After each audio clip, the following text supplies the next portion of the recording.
Halo, jumpa lagi dalam acara Pokepo, podcast BPJS Kesehatan Cabang Palopo. Hari ini kita akan membahas topik yang cukup menarik dan sangat penting, yaitu kepatuhan badan usaha dalam mendaftarkan pekerjanya di BPJS Kesehatan.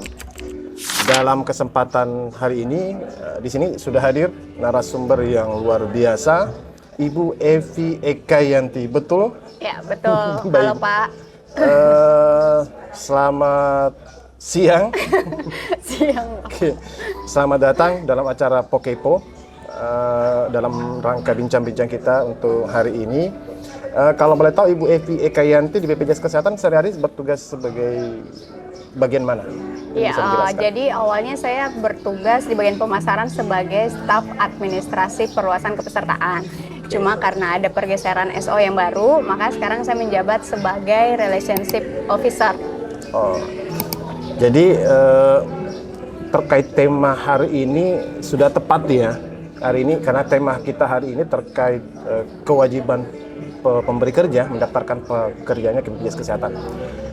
Baik, di awal langsung saja ya, saya ingin bertanya-tanya sedikit terkait pekerja di badan usaha. Mungkin Ibu Evi dalam kesempatan kali ini bisa menyampaikan apa saja kewajiban badan usaha terkait kepesertaannya di BPJS Kesehatan untuk bagi para pekerjanya. Ya, jadi sebenarnya kalau terkait kewajiban artinya secara regulasi Pak ya.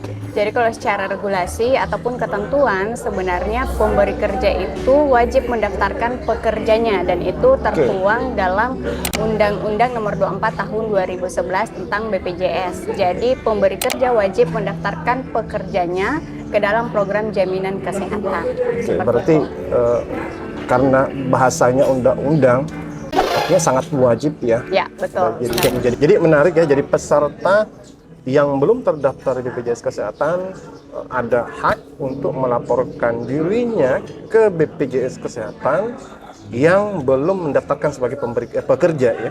Nah, tadi disebutkan juga Ibu Evi sempat singgung melakukan pengecekan melalui aplikasi mobile JKN. Itu bisa ya, jadi baik masyarakat yang belum terdaftar atau yang sudah. Ya, jadi sebenarnya aplikasi mobile JKN ini khusus yang sudah terdaftar program JKN. Cuma kita mau memastikan apakah dia sudah terdaftar sesuai dengan segmennya pekerja penerima upah atau belum. Nah, itu bisa dicek melalui aplikasi mobile JKN, Pak. Kalau misalnya belum terdaftar itu gimana nih? Nah, dia nggak bisa melakukan. Kan secara regulasi belum sesuai ketentuan nih. Yang seharusnya dia terdaftar seharusnya sebagai segmen pekerja penerima upah, ya artinya wajib pemberi kerjanya untuk menanggungnya sebagai pekerja. Jadi maksud saya, kalau misalnya pekerja sudah coba download aplikasi mobile JKN, terus ternyata nggak bisa login karena tadi belum terdaftar, belum terdaftar, itu apa yang harus dilakukan peserta lagi berikutnya jika untuk melakukan? Boleh langsung ke kantor BPJS Kesehatan. Oh, ke BPJS Kesehatan terdekat tentunya ya. Baik. Kemudian apakah semua jenis pekerja wajib daftarkan oleh badan pekerjanya ke BPJS Kesehatan? Jadi maksudnya jenis pekerja itu baik itu pekerja harian lepas, pekerja kontrak, honorer, apakah punya kewajiban pemberi kerja yang terdaftarkan? Iya, jadi sebenarnya kalau secara ketentuan selama yang bersangkutan menerima gaji atau upah rutin tiap bulan, maka yang bersangkutan wajib menjadi tanggungan dari pemberi kerjanya, Pak. Jadi tidak membedakan apakah dia buruh harian lepas, cuma tenaga kontrak. Jadi selama dia pekerja dan menerima upah, itu wajib. Wajib. Jadi tidak ada istilah dia tenaga kontrak, honorer, lepas harian dan sebagainya. Oke. Kemudian terkait iurannya kan berdampak juga tuh ya. Terus perhitungan iurannya itu seperti apa? Nah, ini mungkin yang menjadi pertanyaan juga buat para pekerja di luar sana. Jadi sebenarnya untuk perhitungan iuran JKN khusus bagi Bapak Ibu pekerja, jadi itu proporsinya 5% Pak. 5% perhitungan iuran JKN ini dibagi lagi menjadi dua nih. 4% oleh pemberi kerjanya, 1% itu dipotong dari gaji pekerjanya. Jadi seperti itu ketentuannya yang berlaku. Jadi tetap proporsional ya, untuk nominal iurannya. Jadi ada 1% dibebankan oleh pekerja dan 4% pemberi kerja. Kalau misalnya dibandingkan dengan pekerja bukan penerima upah atau yang tidak punya pemberi kerja, Itu bagusan mana sih? Saya daftarkan diri saya sebagai peserta mandiri atau sebagai pekerja di badan usaha? Oh iya, jadi sebenarnya kalau terkait pernyataan itu mungkin lebih kepada besaran iuran yang akan disetorkan Iya, Pak ya. benar. Jadi kalau peserta mandiri kan ini tergantung hak kelas rawat yang kita pilih dan itu wajib 1 KK dan itu menghitung berdasarkan jumlah anggota keluarga Pak dalam Iya. satu kartu keluarga. Nah khusus pekerja penerima upah dari gaji yang dipotong 1% tadi itu sudah bisa menanggung suami atau istri atau pasangannya dengan anak maksimal 3 orang Pak. Cuman untuk anak ini ada ketentuannya, dia maksimal 21 tahun. Boleh sampai dengan 25 tahun jika yang bersangkutan masih aktif kuliah dan dilampirkan dengan surat keterangan aktif kuliahnya. Jadi yang dikenakan iuran 1% bagi pekerja itu hanya pekerjanya saja ya 1% ya? Betul. Jadi tidak menghitung istri, anak. Oh gitu ya. Jadi lebih menguntungkan ya. Jadi peserta cuma bayar 1% dari upahnya yang dilaporkan sudah mencakup 5 orang tadi ya dalam betul. 1 5 orang anggota termasuk keluarga. dianya ya, termasuk pekerjanya. Gitu. Jadi jauh lebih ringan ya Iya. kalau secara nominal. Baik. Kemudian kira-kira apa yang sudah dilakukan BPJS Kesehatan cabang Palopo sendiri untuk memastikan seluruh badan usaha di wilayah kerjanya itu sudah terdaftar dalam jaminan kesehatan?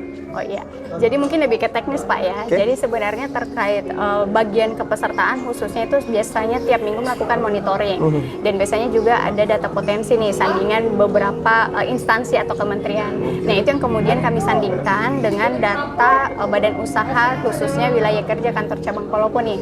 Apakah sudah terdaftar atau belum ke dalam program JKN.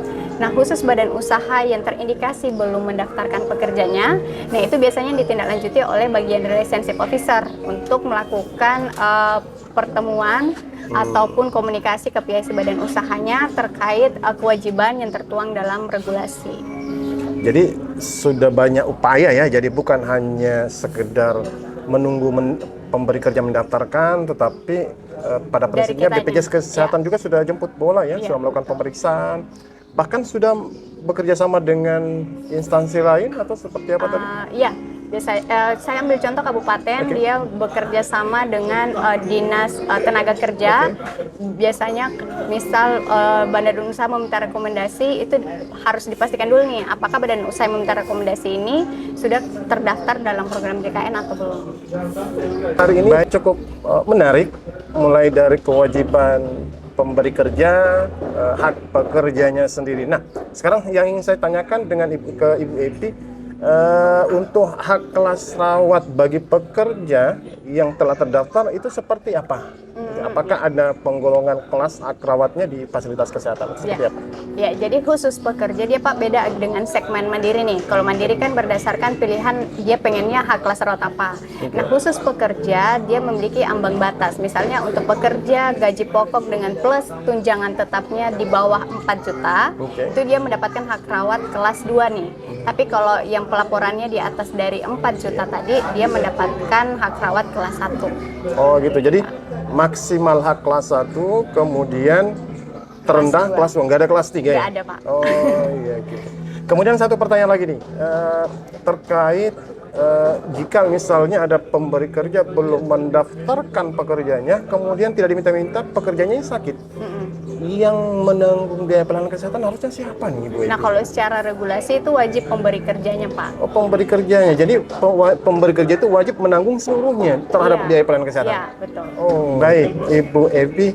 Sepertinya bincang-bincang hari ini kita sudah sangat jelas ya terkait kewajiban pemberi kerja mendaftarkan seluruh pekerjanya di BPJS Kesehatan.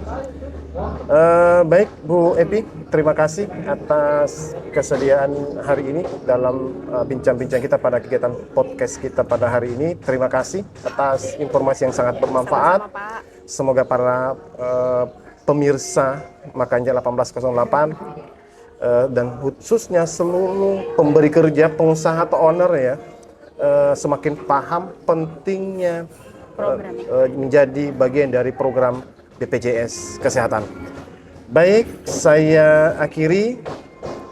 Sampai jumpa kembali di episode podcast selanjutnya. Tetap sehat, tetap semangat. Sampai jumpa.